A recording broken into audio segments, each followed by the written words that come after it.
I'm sure after watching this movie, everyone asks what they would wish for, and here's what I would wish. I wish for a wish with no side effects. Here you go. Ooh, my liver. Let's all go watch the review. Yeah.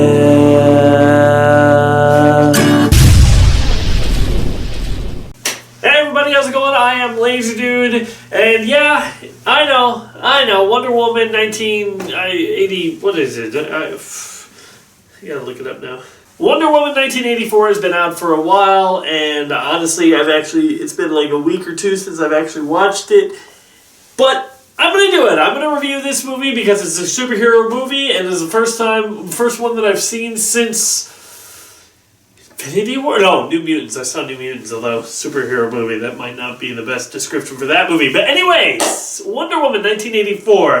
This is the newest Wonder Woman movie, directed by Patty Jenkins, and it's a movie that has Diana just going through life, and she comes across this mystical stone, and the stone seemingly grants people's wishes, and this guy called Maxwell Lord gets his hands on it and uses it to grant amazing wishes to all those who he gets in contact with, and because of that, this other lady, Barbara, gets wrapped up into it, and boy, am I not going to be easy on this movie. I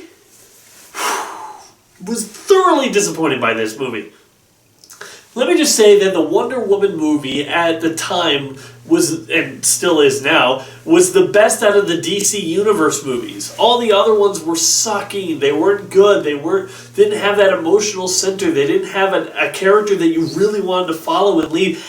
This one does. Wonder Woman, played by Gal Gadot, or Gal Gadot. I can't remember which one it is. I can't even remember which one I said it was. Anyway, played by her, she's still great. She's amazing. She's great as Diana. She has the right voice, has the right mannerisms and everything down. But this whole idea for this movie, from the get-go, from the start, bad. Okay, so basically it's a combination between three different characters and storylines from comics. We got the Stone of... I don't even remember what they called it in this. It might be something in comics like Stone of Destiny or something like that. I can't actually remember that. No, that's that thing from Scotland. Anyway, don't worry about that.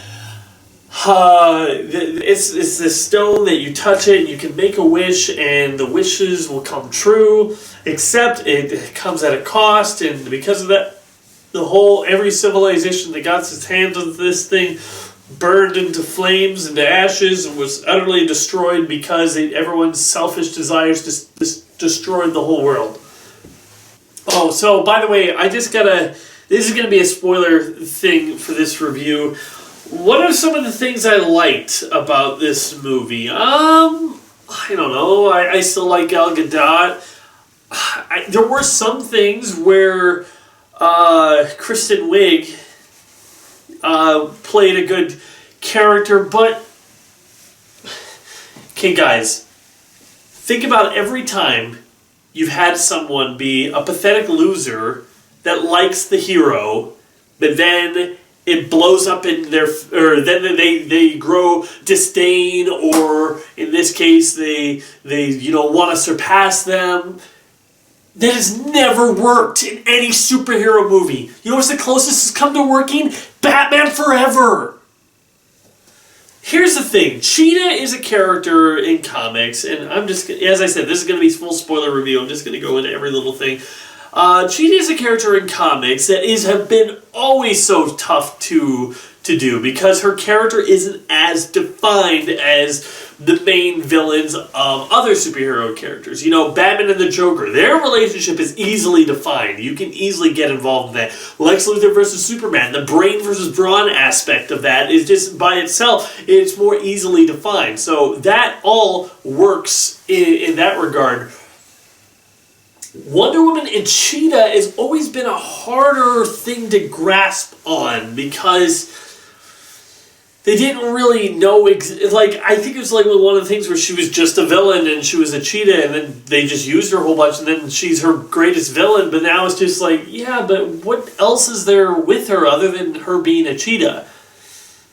Now, my personal favorite take on the character came from the New 52 Justice League and Wonder Woman stories, because in that, they took a new take on the thing, like the whole...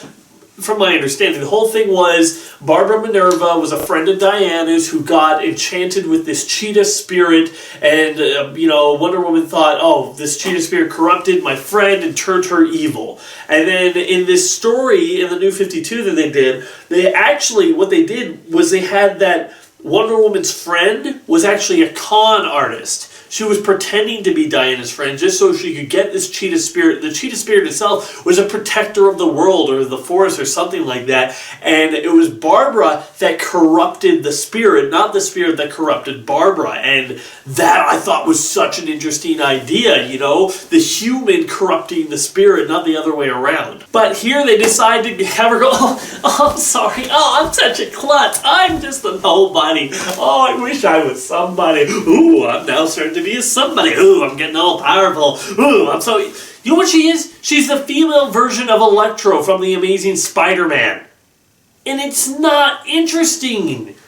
Give me a villain that's diabolical. Give me a villain that gets power hungry, okay? You can have her start pathetic, but then gets power hungry on herself, on her own terms. And the way to handle it... Okay, I'll get into that. Steve Trevor gets brought back, and I don't think I am out to lunch in here, but he gets brought back in the creepiest, most icky way possible. Wonder Woman holds the stone and wishes in her head that she wishes Steve Treasure was alive again. And so he comes back, but not as himself. He comes back in somebody else's body. And I thought at first, I'm like, oh, well, this is the trade-off. This is the trade-off, She has her boyfriend back, but because she did that, she's basically almost killed another man in order to get this. So that's going to be the thing. She has to sacrifice the man she loves in order to save this random person who she's never met and has no feelings for. That, I thought, would have been an interesting idea.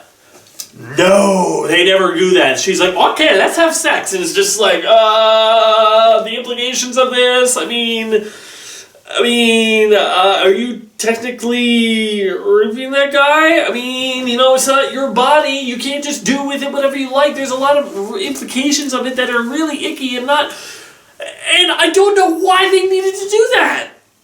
If you're not going to address that, if you're not going to address, hey, I'm in this person's body, we gotta get me out so we can save him, why do that at all? As other reviewers and parodies pointed out, the wishes had brought things out of thin air before.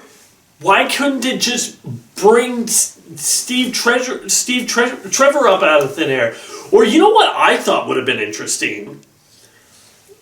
What if you can't wish for someone to come back to life?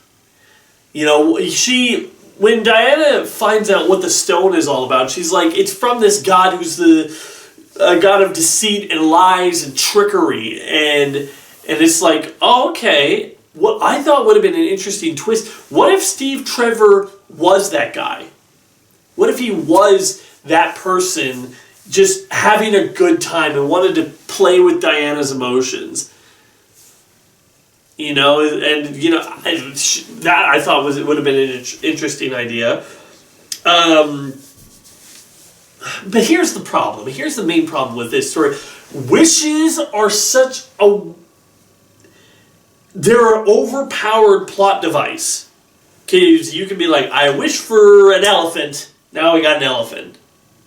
That's just the thing. And you can wish for anything. You can be like, I wish I win. I wish the world would be not chaotic like this. I wish everything would go back to normal. I wish all these wishes would be undone. I wish none of this ever happened. All those wishes are all contradictory to everything else. And when you have a thing where everybody's wishing for something, it's impossible. Is it just the last wish overrides every other wish? If somebody wishes for world peace and somebody wishes for world war, which one's going to happen? I don't know. And I don't like stories that revolve around wishes. You have to make your rules succinct and clear for it to work. Like Aladdin. Aladdin made its the rules very simple. You cannot kill someone, you cannot make somebody fall in love. I kind of read that rule as you cannot override somebody's free will. So it's like, like in one of the scenes in this movie, a girl wishes that she was famous and all of a sudden everyone's taking pictures of her. It's like, oh my gosh. It's like, well, are they doing that of their own free will or are they just forced to now? Yep. Those are questions that you don't really get answers. It's kind of all like, But, like as I say, Aladdin defined what the whole thing was all about. It defined the limits of it. There are no limits. And because of that, I just don't really get a feel for what anything of the... Like, if you can wish for anything, you can wish for anything. Pedro Pascal, you guys might know him from The Mandalorian, also from Game of Thrones. He plays Maxwell Lord in this, and I think he does an okay job with what he's given. He gives a lot of manic energy to the character. I wish that he didn't... I wish... I wasn't even trying to say that.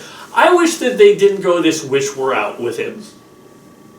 I wish they made him more of like the Lex Luthor type character. Because in the comics, he has telepathic abilities, but very limited. He can just nudge people in certain directions. And I guess later on he like grows more and more powerful with his telepathic and mind control abilities. But I would have been interesting to see if he, just subtle pushes in one way or another, like, oh, that way and that way. Just pushing people to become more and more following his will. But here's the thing. I wish... I keep on saying that. I'm not even trying to make puns on that. I think I just wish that he was done in a way that made him... I just don't like the wishing element of the movie. I gotta say that. That's just an element. But if that's the element they went with, I guess he does it as good as he can. I don't know. The fight scenes also are kind of weak. There's not really a lot of great ones. I mean, Wonder Woman dons her super fabulous armor that she just had laying around. I didn't like that. If you're going to have this armor come up, you can't just have... Yeah, I just have it laying around in my back closet. Maybe it could have been something where it was an artificial find at the museum she works with and then she steals it. But also it's just like some of the early fight scene, I'm just like, this is so beneath Wonder Woman, There's just these guys robbing a mall. I'm like, no, Wonder Woman should be someone who's handling bigger threats, more fantastical fantasy threats, not just, oh, here's a mall. I mean, like, okay, do we see Superman stop being gun store robberies? Sure, but in like a second. It would be just like usually in a montage of him doing a bunch of stuff. It'd be like, and we're done here. That's what it should be for Wonder Woman. Guns are not a threat to her.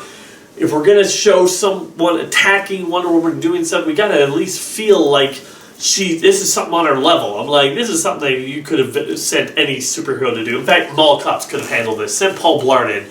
Yeah, also, just the problems that everyone else has with this film, I have. I think the whole Steve Trevor coming back to life isn't really well handled.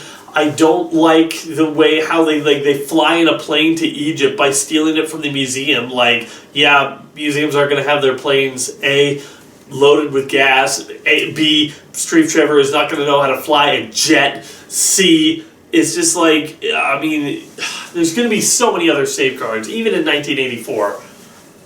Also, the title. I don't like the title. 1984? What's the next Wonder Woman? Wonder Woman 2002? I don't care. I mean, gosh. People need to think about how they title their movies, and what's the next one going to be. Because I had the same problem with the Spider-Man movies. Homecoming, Far From Home, so you're what? You're going to be the Home trilogy? What's going to be the next one? Spider-Man Home is Where the Heart Is? Home Sweet Home?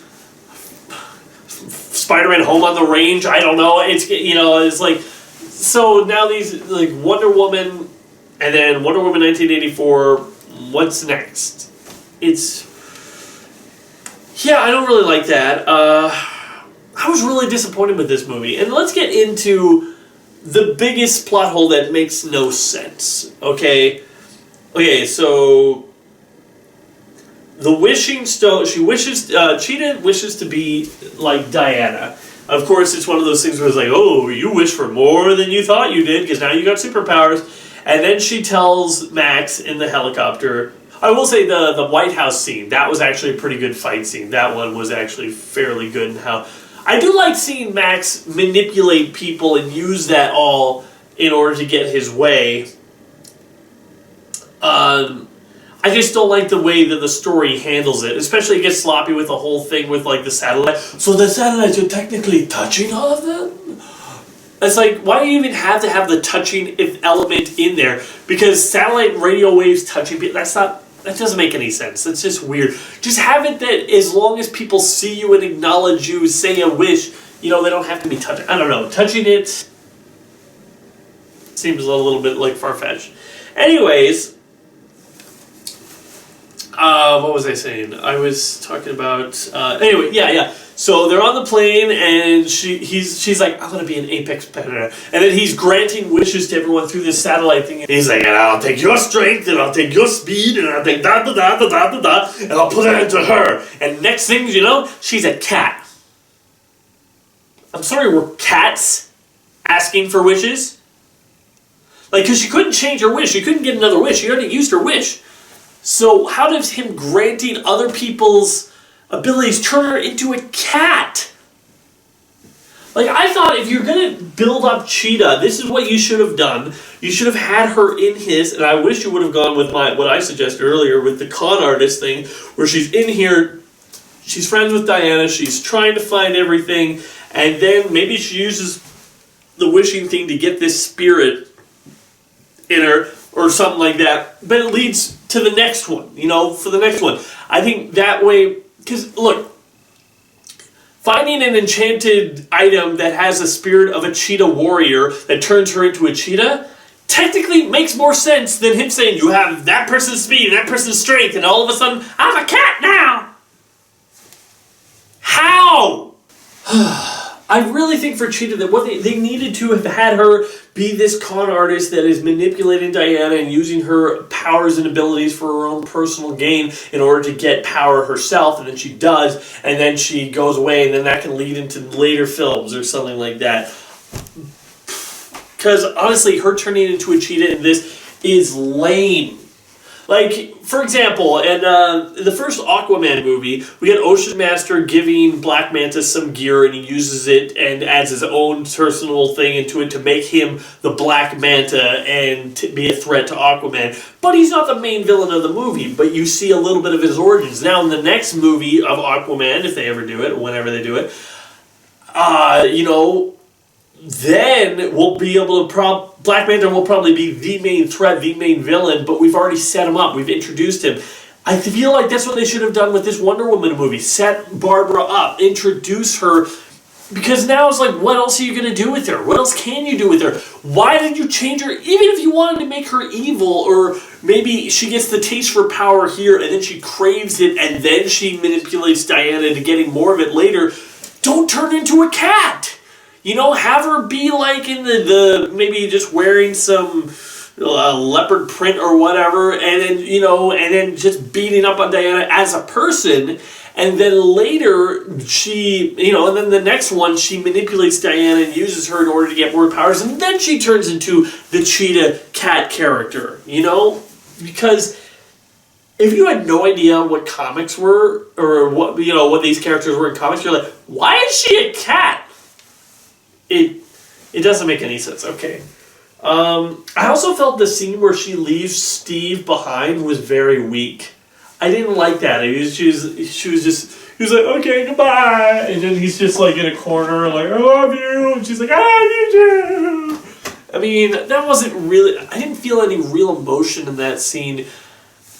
I don't know. It didn't work. That scene didn't work. A lot of stuff in this movie didn't work. There was also a good there's two good fight scenes in this movie. The chase scene where she's just ripping through those cars, and that other scene where she's in the White House fighting. Both of those, pretty good fight sequences. I was really enjoying them. But as for everything else with this movie, it's just, I didn't like it. I didn't enjoy myself with this movie. I found myself just picking up the flaws and picking out everything wrong with it. And yeah. So that's basically all I got. Thanks for watching, everybody. I am Lazy Dude, and yeah, I know it's been a while since my last review. I am working on my Mega Man review. Me and my wife are just going through a little bit of a move right now, so everything is a little bit hectic. So hopefully I'll be able to find the DVD out of the DVD box pretty soon, then I'll be able to get the footage off of that and edit my review of that. So until then, though, see you around. Oh, wait, rating. I have to give this a rating. I am going to give Wonder Woman 1984 a 3 out of 10. I think it was a bad movie. I was really trying to defend it, but really, there's nothing much to defend. Honestly, probably the best sequence in the movie is that scene with Diana and all the Amazons in that big race sequence. I thought that was pretty cool. And I thought it was a good lesson where she's like, I could do it. He's like, no, you cheated. You know, you can't win by cheating. And I thought that was going to lead into the finale really good. But instead we get this little... I mean, honestly, it feels like Peter Pan. Like, I do believe in fairies. I do believe in fairies. I'm reversing my wish. I'm reversing my wish. Everybody has to reverse their... It's just like, even the terrorist who's like, I was for nuclear bomb. You think he's going to reverse his wish? I don't like it. I didn't like that. Thanks for watching. Bye. Be sure to check out some of these other videos on my channel. And wait for more coming soon.